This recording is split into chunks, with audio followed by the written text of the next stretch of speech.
a jogging stroller.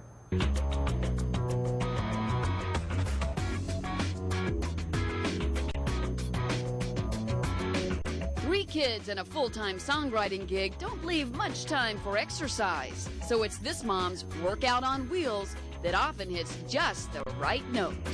Because I have 3 different kids and their schedules to coordinate, this just makes it easy and convenient to run outside, grab the stroller, and go for a run. Yeah, I couldn't live without mine either, and my kids just love to come along for the ride. You know, when you're shopping for a jogging stroller, just remember size matters. We're talking the size of the stroller or the weight and the size of the wheels or diameter.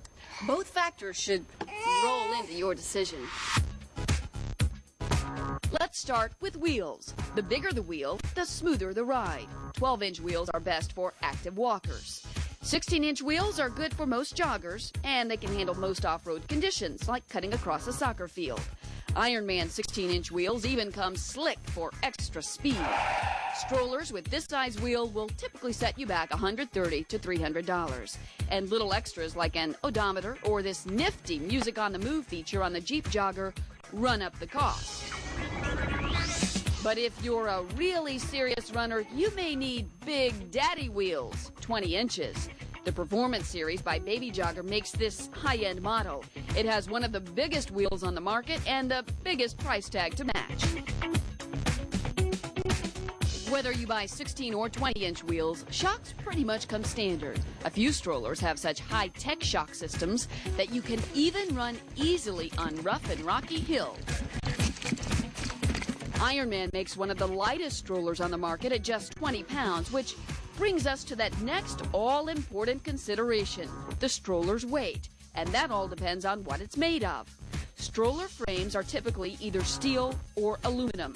Now, if you're working on that run time, aluminum is lighter, steel is heavier. When I went shopping, I wanted to make sure that it was light so that when I put my little girl in, who already weighs approximately 30 pounds, it would be easy to maneuver. And take it from me, you may want to look around for a model that has a front wheel that swivels. It's a great option depending on where you're running. Mine doesn't have that feature, so when I'm running on the street, sometimes it's a little tricky trying to turn corners.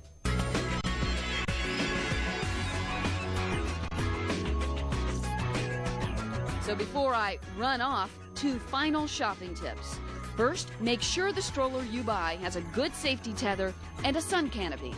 And second, taller runners will appreciate it if you buy a stroller with adjustable handles. That way you can hit the road, knowing you're a smart and fit shopping mom. Some of you may be bringing not 1, but 2 children along for the workout. In fact, the number of twin births has risen more than 50% in the U.S. in the past 25 years. So if you need a stroller for twins or 2 young siblings, here's a few things to consider. You'll first need to decide if you want a side-by-side ride or tandem. Most 2-seat jogging strollers are side-by-side, and parents tell us this allows the children to interact with each other and there's no fighting over the front seat. One downside is that side-by-side models are not the easiest to maneuver. So keep that in mind before buying. And if you can't afford a new double stroller, you can usually find quality used strollers for about 1/3 of the price. Local clubs for parents of twins or triplets are a great resource to consult.